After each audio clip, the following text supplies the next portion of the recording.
Chapter 3 4 seas and 1,000 mountains all bow to submit from ninefold darkness.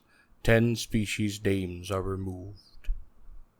Now we are speaking of the handsome Monkey King's triumphant return to his home country, after slaying the monstrous King of Havoc and wresting from him his huge scimitar. He practiced daily with the little monkeys the art of war, teaching them how to sharpen bamboos for making spears, file wood for making swords, arrange flags and banners, go on patrol, advance or retreat, and pitch camp. For a long time he played thus with them. Suddenly he grew quiet and sat down, thinking out loud to himself. The game we are playing here may turn out to be something quite serious. Suppose we disturb the rulers of humans, or of fowls and beasts, and they become offended. Suppose they say that these military exercises of ours are subversive, and raise an army to destroy us. How can we meet them with our bamboo spears and wooden swords? We must have sharp swords, and find halberds. But what can be done at this moment? When the monkeys heard this, they were all alarmed. The great king's observation is very sound, they said, but where can we obtain these things? As they were speaking, 4 older monkeys came forward, 2 female monkeys with red buttocks, and 2 bareback gibbons. Coming to the front, they said, "Great king, to be furnished with sharp weapons is a very simple matter." "How is it simple?" said Wukong. The 4 monkeys replied, "East of our mountain, across 200 miles of water, is the boundary of the Aloha country.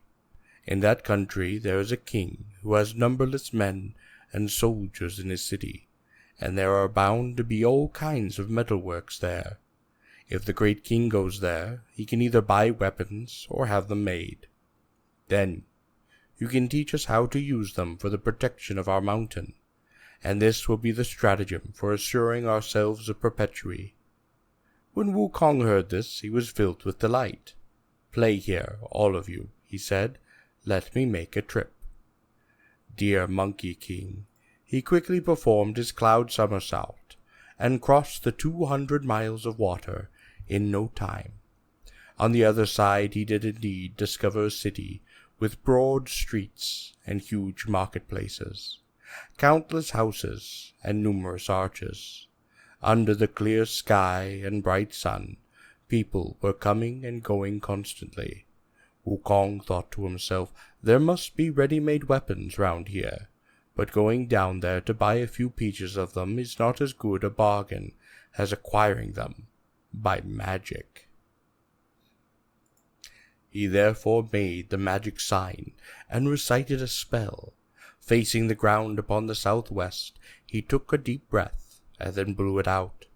At once it became a mighty wind, hurling pebbles and rocks through the air. It was truly terrifying. Thick clouds in vast formation moved o'er the world. Black fog and dusky vapor darkened the earth.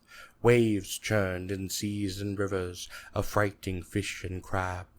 Boughs broke in mountain forest, wolves and tigers taking flight. Traders and merchants were gone from stores and shops. No single man was ever seen to sundry marts and malls. The king retreated to his chamber from royal court. Officials, martial and civil, returned to their homes. This wind toppled Buddha's throne of 1,000 years, and shook to its foundation the 5 Phoenix Tower. The wind rose and separated the king from his subjects in the Aloha County. Throughout the various boulevards and marketplaces, every family bolted the doors and windows, and no one dared go outside. Wukong then lowered his cloud and rushed straight through the imperial gate. He found his way to the armory, knocked upon the doors, and saw that there were countless weapons inside.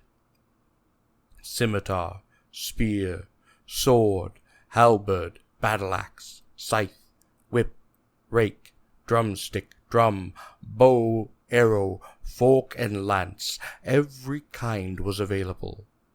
Highly pleased, Wukong said to himself, "How many pieces can I possibly carry by myself? I better use the magic of body division to transport them." Dear Monkey King, he plucked a handful of hairs, chewed them to pieces in his mouth, and spat them out. Reciting his spell, he cried, "Change." They changed into thousands of little monkeys, who snatched and grabbed the weapons. Those that were stronger took 6 or 7 pieces, the weaker ones 2 or 3, and together they emptied out the armory. Wukong then mounted the cloud and performed the magic of displacement by calling up a great wind, which carried all of his little monkeys back to their home. We tell you now about the various monkeys, both great and small, who were playing outside the cave of the Flower Fruit Mountain. They suddenly heard the sound of wind, and saw in midair a huge horde of monkeys approaching, the sight of which made them flee in terror and hide. In a moment Wukong lowered his cloud, and shaking himself, collected the pieces of hair back into his body. All the weapons were piled in front of the mountain. "Little ones," he shouted, "come and receive your weapons." The monkeys looked and saw Wukong standing alone upon level ground. They came running to Koto and asked what had happened. Wukong then recounted to them how he had made use of the mighty wind to transport the weapons. And after expressing their gratitude, the monkeys all went to grab upon the scimitars and snatch upon the swords, to wield the axes and scramble for spears, to stretch the bows and to mount the arrows. Shouting and screaming they played all the day long. The following day they marched in formation as usual. Assembling the monkeys, Wukong found that there were 47,000 of them. This assembly greatly impressed the wild beasts of the mountain. Wolves, insects, tigers, leopards, mouse deer, fallow deer, river deer, foxes, wild cats, badgers, lions, elephants, apes, bears, antelopes, boars, musk oxen, chamois, green one-horned buffalo, wild hares, and giant mastiff, all led by the various demon kings of no fewer than 72 caves. They all came to pay homage to the Monkey King, and henceforth they brought annual tributes, and answered the roll call made every season. Some of them even joined in the maneuvers, others supplied provisions in accordance with their rank, and in an orderly fashion they made the entire Flower Fruit Mountain as strong as an iron bucket or a city of metal.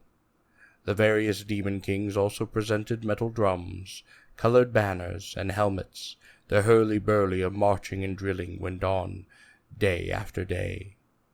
While the handsome Monkey King was enjoying all this, he suddenly said to his multitude, "You have all become adept with bow and arrow, and proficient in the use of weapons. But this scimitar of mine is truly cumbersome, and not at all to my liking. Whatever can I do?" Those 4 elder monkeys came forward, and memorialized, "The great king is a divine sage, and therefore it is not fit for him to use an earthly weapon. We do not know, however, whether the great king is able to take a journey through water." "Oh, since I have known the way," said Wukong, "I have the ability of 72 transformations. The cloud somersault has unlimited power. I am familiar with the magic of body concealment and the magic of displacement. I can find my way to heaven, and I can enter the earth. I can walk past the sun and the moon without casting a shadow, and I can penetrate stone and metal without hindrance. Water cannot drown me, nor fire burn me. Is there any place I cannot go?" "It is a good thing that the great king possesses such powers," said the 4 monkeys. "For the water below this sheet iron bridge of ours flows directly into the great palace of the Eastern Ocean. If you are willing to go down there, O great king, you will find the old Dragon King, from whom you may request some kind of weapon. Won't that be to your liking?" Hearing this, Wukong said with delight, "Let me make the trip." "Dear Monkey King," He jumped to the bridgehead and employed the magic of water restriction. Making the magical sign with his fingers, he leapt into the waves, which parted for him, and he followed the waterway straight to the bottom of the Eastern Ocean. As he was walking, he suddenly ran into a Yaksa on patrol, who stopped him with the question, "What divine sage is this who comes pushing through our water? Speak plainly so that I can announce your arrival." Wukong then said, "I am the heaven-born sage, Sun Wukong, of Flower Fruit Mountain, a near neighbor of your old Dragon King. How is it that you don't recognize me?" When the Yaksa heard this, he hurried back to the water castle, to palace to report. "Great King," he said, "there is outside a heaven-born sage of the Flower Fruit Mountain, named Sun Wukong. He claims that he is a near neighbor of yours, and he is about to arrive upon the palace." Ao Guang, the Dragon King of the Eastern Ocean, arose immediately, accompanied by dragon sons and grandsons, shrimp soldiers and crab generals. He came out for the reception. "Hi, ye mortal," he said, "please come in." They went into the palace for proper introduction, and after offering Wukong the honored seat and tea, the king asked, "When did the high immortal become accomplished in the way, and what kind of divine magic did he receive?" Wukong then spoke, "Since the time of my birth, I have left the family to practice self-cultivation. I have now acquired a birthless and deathless body. Recently, I have been teaching my children how to protect our cave, but unfortunately I am without an appropriate weapon. I have heard that my noble neighbor, who has long enjoyed living in this green jade palace and its shell portals, must have many divine weapons to spare.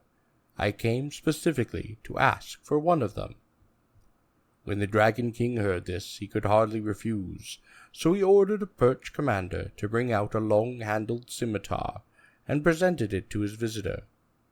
"Old monkey does not know how to use a scimitar," said Wukong. "I beg you to give me something else."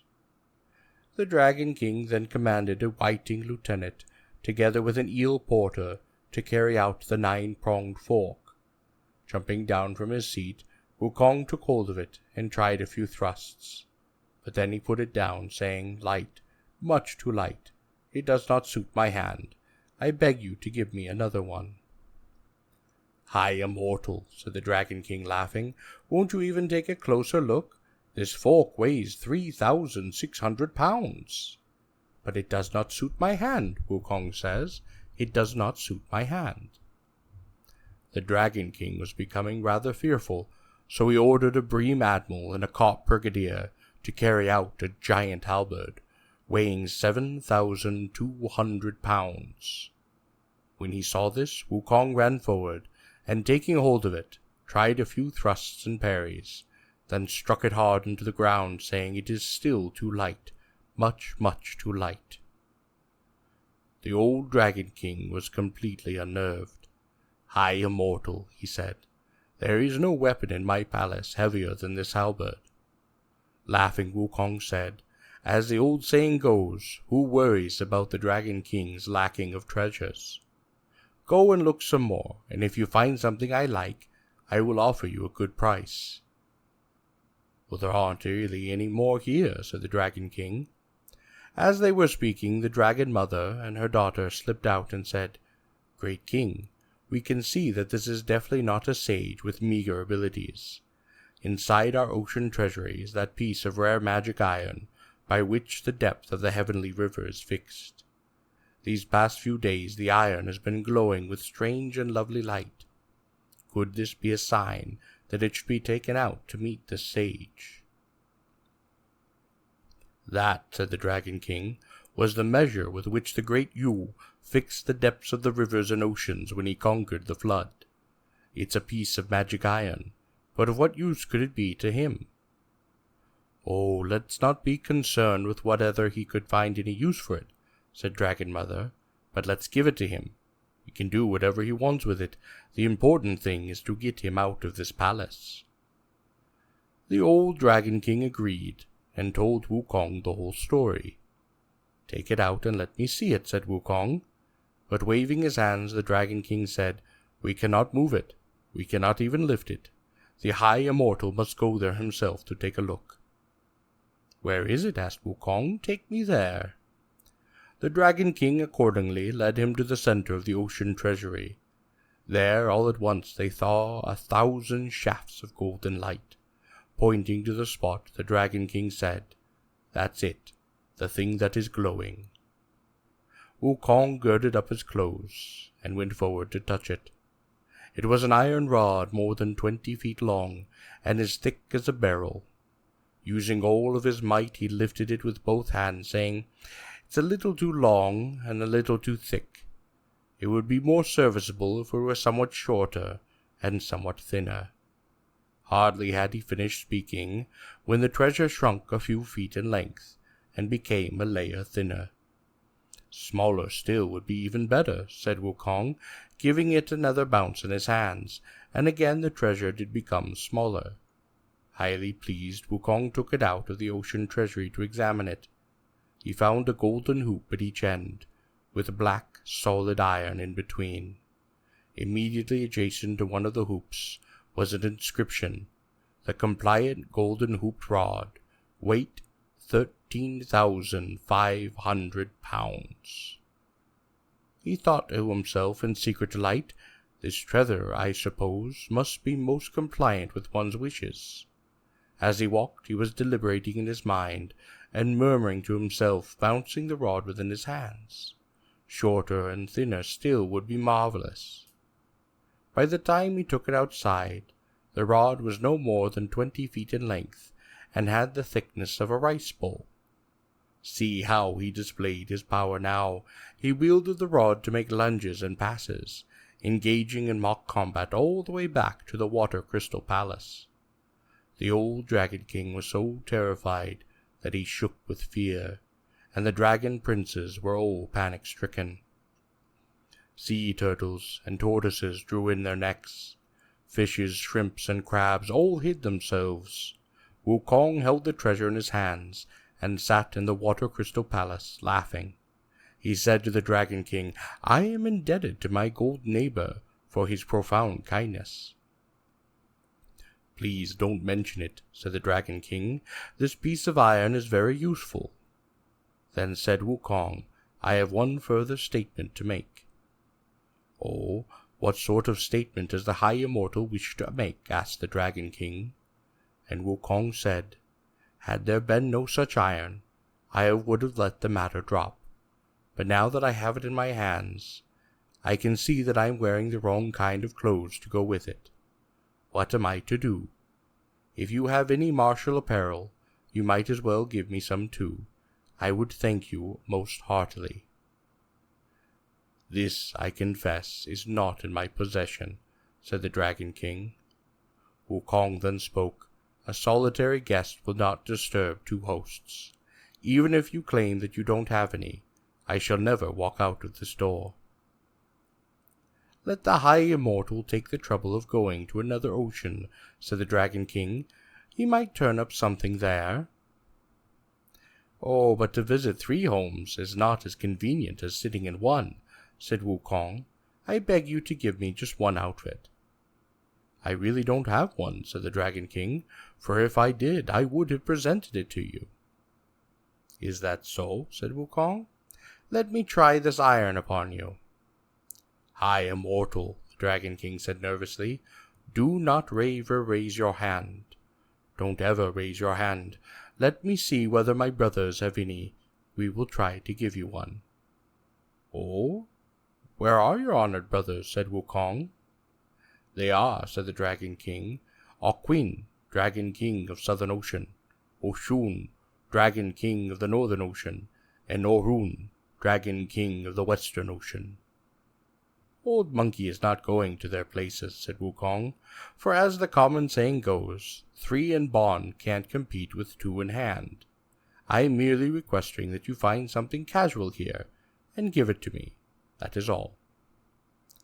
"Oh, there's no need for the High Immortal to go anywhere," said the Dragon King. "I have in my palace an iron drum and a golden bell. Whether there is any emergency, we beat this drum and we strike this bell, and my brothers would be here shortly." "Oh, in that case," said Wukong, "go and beat this drum, and strike this bell." The Turtle General went at once to strike the bell, while the Tortoise Marshal came to beat the drum. Soon after the drum and the bell had sounded, the Dragon Kings of the 3 Oceans got their message, and arrived promptly, all congregating in the outer courtyard. "Elder brother," said Owquin, "what emergency made you beat the drum and strike the bell?" "Good brother," answered the old dragon, "it is a long story. We have here a certain heaven-born sage from Flower Fruit Mountain, who came here and claimed to be my near neighbor. He subsequently demanded a weapon. The steel fork I presented he deemed too small, and the halberd I offered too light. Finally he himself took that piece of rare divine iron, by which the depth of the heavenly river was fixed, and used upon it for mock combat. He is now sitting upon the palace, and demanding some sort of battle dress. We have none of that here, so we have sounded the drum and the bell to invite you all to come. If you happen to have such outfit, please give it to him, so that I can send him out of my door." When Owquin heard this he was outraged. "Let us, brothers, call our army together and arrest him. What is wrong with that?" "Oh, do not talk about arresting him," the old dragon said. "Do not talk about arresting him. That piece of iron, a small stroke with it is deadly, and a light tap is fatal. The slightest touch will crack the skin, and a small rap will injure our muscles." Arun, the Dragon King of the Western Ocean, said, "Second elder brother should not raise his hand against him. Let us rather assemble an outfit for him, and to get him out of this place. We can then present a formal complaint to heaven, and heaven will send its own punishment." "Ah, you are right," said Aoshun, the Dragon King of the Northern Ocean. "I have here a pair of cloud-treading shoes, the color of lotus root." Arun, the Dragon King of the Western Ocean, said, "I have brought along a cuirass of chainmail made of yellow gold." "And I have a cap with an erect phoenix plume made of red gold," said Owquin, the Dragon King of the Southern Ocean. The old dragon was delighted, and brought them into the Water Crystal Palace to present these gifts. Wukong duly put on the gold cap, the golden cuirass, and the cloud-treading shoes, and wielding his compliant rod he fought his way out in mock combat, yelling to the dragons, "So sorry to have bothered you." The Dragon Kings of the 4 Oceans were outraged, and they consulted together about filing a formal complaint, of which we make no mention here. Look at the Monkey King, for he opened up the waterway and went straight back to the head of the sheet-iron bridge. The 4 old monkeys were leading the other monkeys and waiting beside the bridge, and they suddenly beheld Wukong leaping out of the waves. There was not a drop of water upon his body as he walked upon the bridge, all radiant and golden. The various monkeys were so astonished they all knelt down, crying, "O great king, what marvels, what marvels!" Beaming broadly, Wukong ascended his high throne, and set up the iron rod right upon the center. Not knowing any better, the monkeys all came, and tried to pick the treasure up, but it was rather like a dragonfly attempting to shake an ironwood tree. They could not budge it an inch. Biting their fingers and sticking out their tongues, every one of them spoke and said, "Oh, father, it is so heavy. How do you ever manage to bring it here?" Wukong walked up to the rod, stretched forth his hands, and picked it up. Laughing, he said to them, "Everything has its owner. This treasure has presided in the ocean treasury for who knows how many thousands of years, and it just happened to glow recently. The Dragon King only recognized it as a piece of black iron, though it is also said to be the divine rarity which did fix the bottom of the heavenly river. All those fellows could together not lift or move it, and they asked me to take it myself. At first this treasure was more than 20 feet long, and as thick around as a barrel. After I did strike it once, and expressed my feeling that it was too large, it grew smaller. I wanted it smaller still, and again it grew smaller. For a third time I commanded it, and it grew smaller still, and when I looked at it in the light, it had on it upon the inscription, "The compliant golden hooped rod, weight 13,500 pounds. Now stand aside all of you, and let me ask it to go through some more transformations." He held the treasure in his hands and called out, "Smaller, smaller, smaller," and at once it shrank to the size of a tiny embroidery needle, small enough to be hidden inside the ear. Awestruck, the monkeys cried, "O great king, take it out, play with it some more." The Monkey King took it out from his ear and placed it upon his palm. "Bigger, bigger, bigger," he shouted, and again it grew to the thickness of a barrel, and more than 20 feet long. He became so delighted playing with it that he jumped onto the bridge and walked out of the cave. Grasping the treasure in his hands, he began to perform the magic of cosmic imitation. Bending over, he cried, "Grow," and at once grew to be 10,000 feet tall, with a head like the Tai Mountain, and a crest like a rugged peak, eyes like lightning, and a mouth like a blood bowl, teeth like swords and halberds. The rod in his hand was of such a size that its top reached the 33rd heaven, and its bottom became the 18th layer of hell. Tigers, leopards, wolves, and crawling creatures, all the monsters of the mountains and the demon kings of the 72 caves, were so terrified that they kowtowed and paid homage to the Monkey King, in fear and in trembling.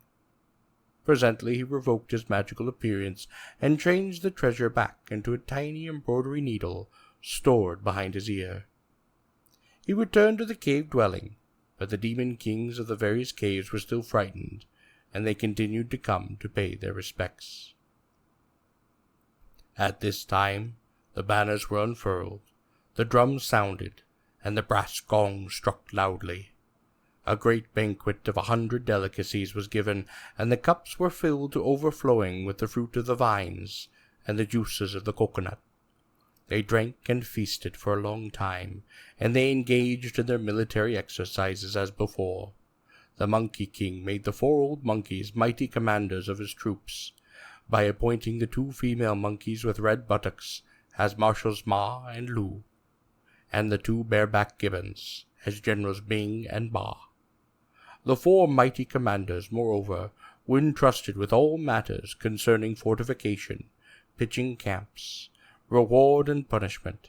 Having settled all this, the Monkey King felt completely at ease, to soar upon the clouds, to ride the mist, and to tour the 4 seas, and disport himself upon 1,000 mountains. Displaying his martial skill, he made extensive visits to various heroes and warriors, performing his magic. He made many good friends, and at this time, moreover, he entered into fraternal alliance with 6 other monarchs: the Bull Monster King, the Dragon Monster King, the Garuda Monster King, the Giant Lynx King, the Macaque King, the Orangutan King. Together with the handsome Monkey King, they formed a fraternal order of 7. Day after day they discussed civil and military arts, exchanged wine cups and goblets, sang and danced to songs and strings. They gathered in the mornings and parted in the evening, and there was not a single pleasure that they overlooked, covering a distance of 10,000 miles, as if it were but the span of their own courtyard. As the saying has it, one nod of the head goes further than 3,000 miles. One twist of the torso covers more than 800.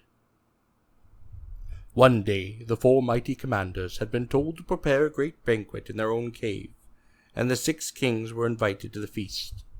They did kill cows and slaughter horses. They sacrificed to heaven and to earth. The various imps were ordered to dance and to sing, and they all drank until they were thoroughly drunk.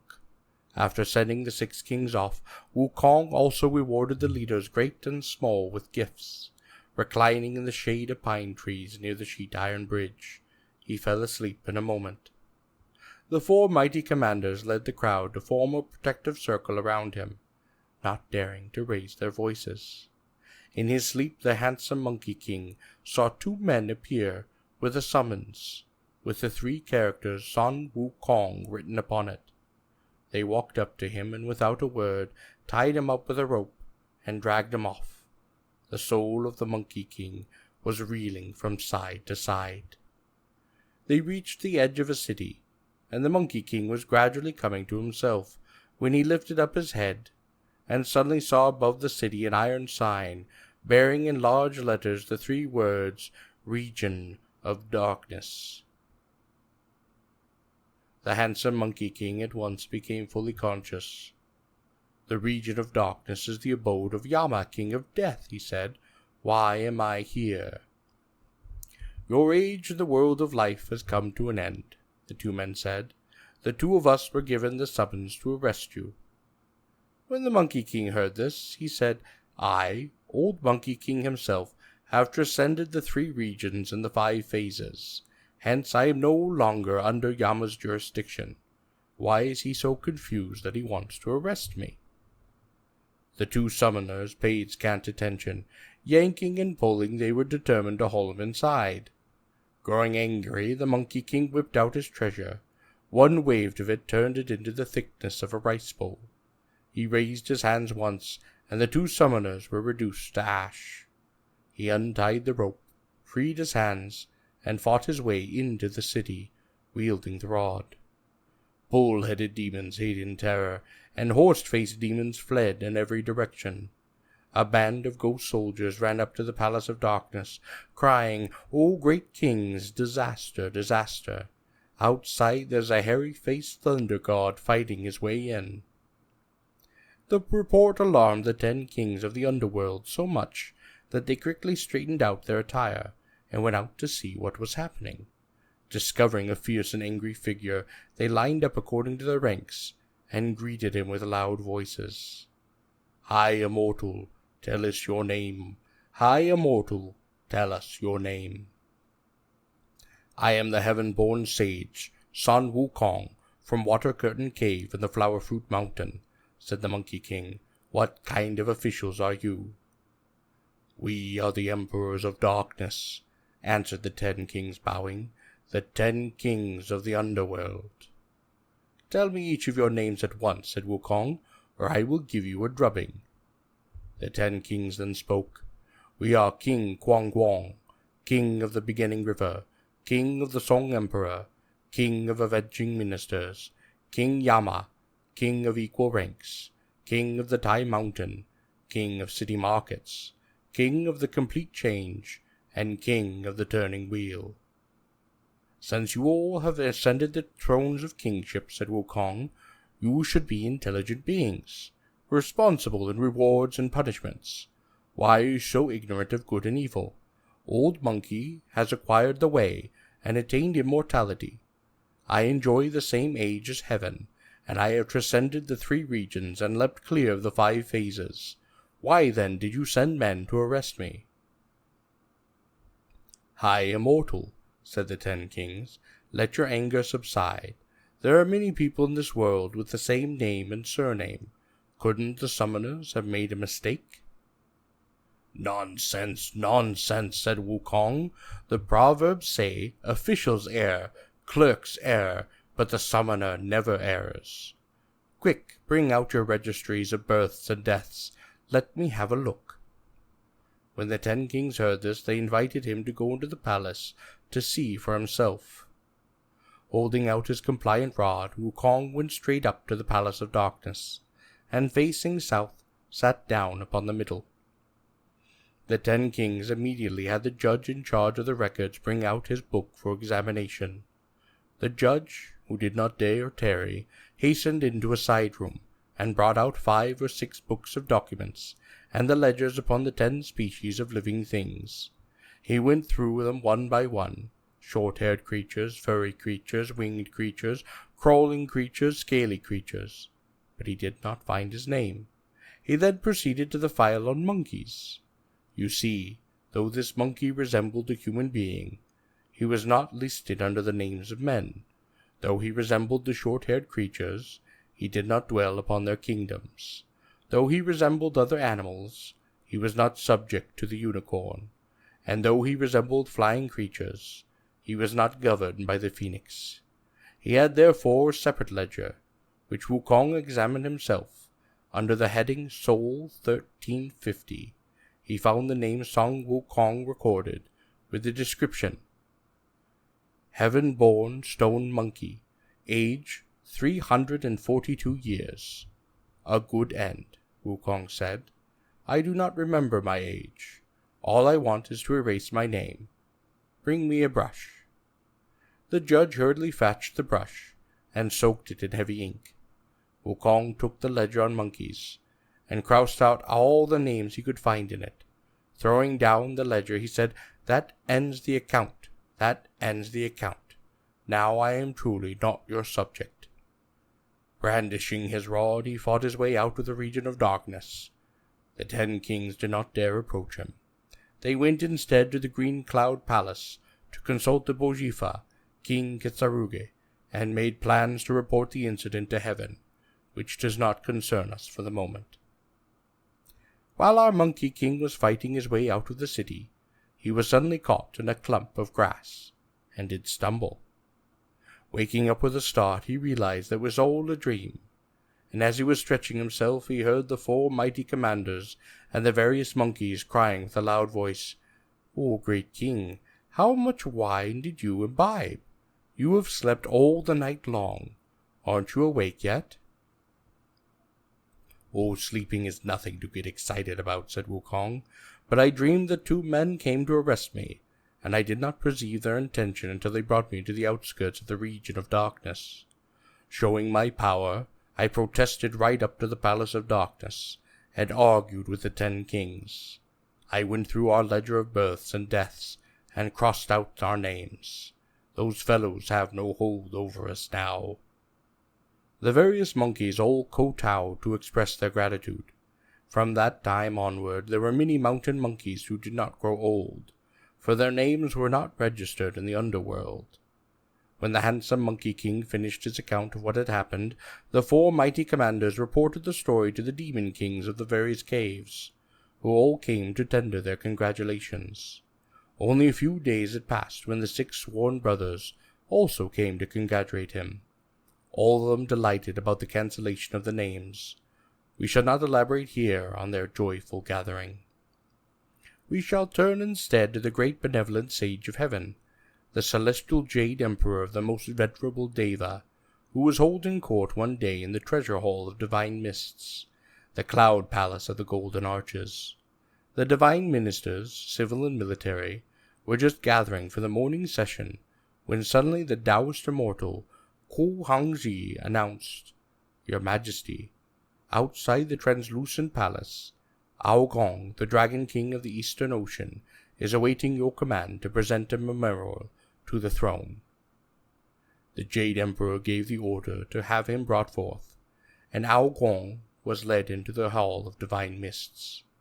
After he had paid his respects, a divine page boy in charge of documents received the memorial, and the Jade Emperor read it from the beginning. This memorial said, From the lowly water region of the Eastern Ocean, at the East Pravada continent, the small dragon subject Ao Gong humbly informs the wise Lord of Heaven, the most eminent high god and ruler, that a bogus immortal, Sun Wukong, born of Flower Fruit Mountain and resident of the Water Curtain Cave, has recently abused your small dragon, gaining a seat in his water home by force. He demanded a weapon. Employing power and intimidation, he asked for martial attire.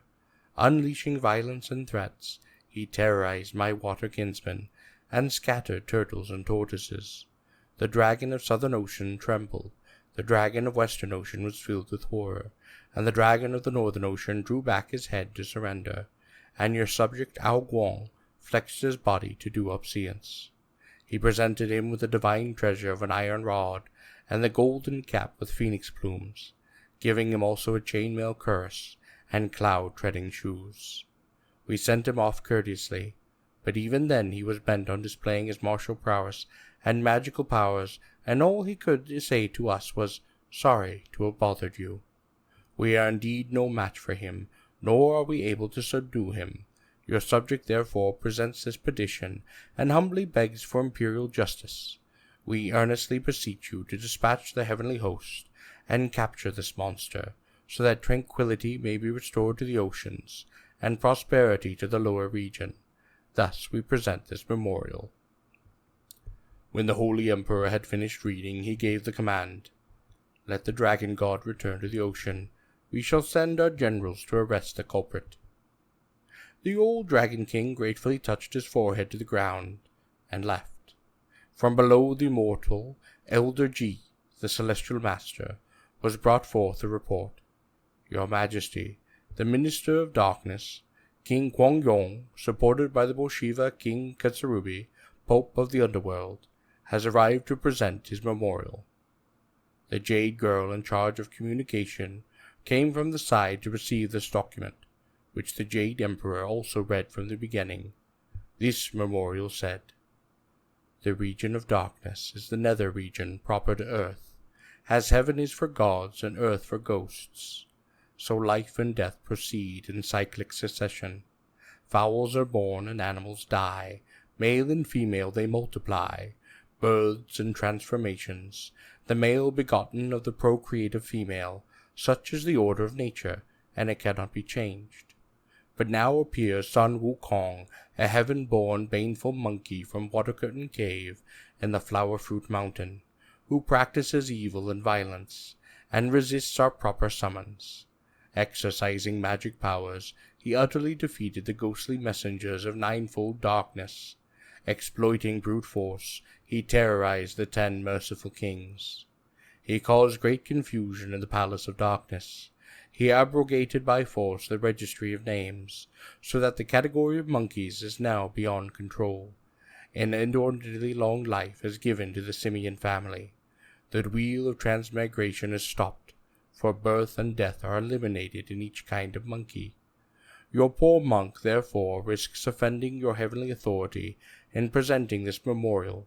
We humbly beg you to send forth your divine army, subdue this monster, to the end that life and death may once more be regulated, and the underworld rendered perpetually secure. Respectfully, we present this memorial." When the Jade Emperor had finished reading, he again gave command, "Let the Lord of Darkness return to the underworld. We shall send our generals to arrest this culprit." King Kwang-yong, who also touched his head to the ground gratefully, and left. The great heavenly Deva called together his various immortal subjects, both civil and military, and asked them, "When was this baneful monkey born, and in what generation did he begin his career? How is it that he has become so powerfully accomplished upon the Tao?" Scarcely had he finished speaking when, from the ranks, Thousand Mile Eye and Fair Wind Ear stepped forward. "This monkey," they said, "is the heaven-born stone monkey of 300 years ago. At that time he did not seem to amount to much, and we did not know where he acquired the knowledge of self-cultivation these last few years and had become an immortal. Now he knows how to subdue dragons, tame tigers, and thus he is able to annul by force this registry of death." "Which one of you divine generals," asked the Jade Emperor, "wishes to go down there to subdue him?" Scarcely had he finished speaking when the long-life spirit of the planet Venus came forward from the ranks and prostrated himself. "Highest and holiest," he said, "within the 3 regions all creatures endowed with the 9 apertures can, through exercise, become immortals. It is not surprising that this monkey, with a body nurtured by heaven and earth, a frame born of the sun and moon, should achieve immortality. Seeing that his head points to heaven, and his feet walk upon earth, and that he feeds upon the dew and the mist, now that he has the power to subdue the dragons and tame the tigers, how is he different from human? Your subject, therefore, makes so bold as to ask your Majesty to remember the compassionate grace of creation, and issue a decree of pacification. Let him be summoned to these upper regions, and given a kind of official duty. His name will be recorded in the register, and we can control him here. If he is receptive to heavenly decree, he will be rewarded and promoted hereafter. But if he is disobedient to your command, we shall arrest him forthwith. Such an action will spare us a military expedition in the first place, and in the second permit us to receive into our midst another immortal in an orderly manner." The Jade Emperor was highly pleased with this statement, and he said, "We shall follow the counsel of our minister." He then ordered the Star Spirit of Songs and Letters to compose the decree, and delegated the Gold Star of Venus to be the Viceroy of Peace. Having received the decree, the Gold Star went out of the South Heaven Gate, lowered the direction of his hollowed cloud, and headed straight for Flower Fruit Mountain and Water Curtain Cave. He said to the various little monkeys, "I am the heavenly messenger sent from above. I have with me an imperial decree to invite your great king to go to the upper region. You must report this to him quickly." The monkeys outside the cave passed the word along one by one until it reached the depths of the caves. "Great king," one of the monkeys said, "there's an old man outside bearing a document upon his back. He says that he's a messenger sent from heaven, and he has an imperial decree of invitation for you." Upon hearing this, the handsome monkey king was exceedingly pleased. "These last 2 days," he said, "I was just thinking about taking a little trip to heaven, and the heavenly messenger has already come to invite me." The Monkey King quickly straightened out his attire and went to the door for the reception. The Gold Star came to the center of the cave and stood still with his face toward the south. "I am the Gold Star of Venus from the west," he said. "I came down to earth, bearing an imperial decree of pacification from Jade Emperor, and invite you to go to heaven to receive an immortal appointment." Laughing, Wukong said, "I am most grateful for the old star's visit." He then gave the order, "Little ones, prepare a banquet, entertain our guest." Gold Star said, "As a bearer of imperial decree, I cannot remain here long. I must ask the great king to go with me at once, for after your glorious promotion we shall have many occasions to converse at our leisure." "Oh, we are honored by your presence," said Wukong, "but I am sorry that you have to leave with empty hands." He then called the 4 mighty commanders together for this admonition. "Be vigilant in teaching and drilling the young ones. Let me go up to heaven to take a look, and to see whether I can have you all brought up there to live with me." The 4 mighty commanders indicated their obedience. This Monkey King mounted the cloud with the Gold Star, and rose up into the sky. Truly, he ascends the high rank of immortals from the sky. His names are rolled in cloud columns and treasure scrolls. We do not know what sort of rank or appointment he received. Let us listen to the explanation upon the next chapter.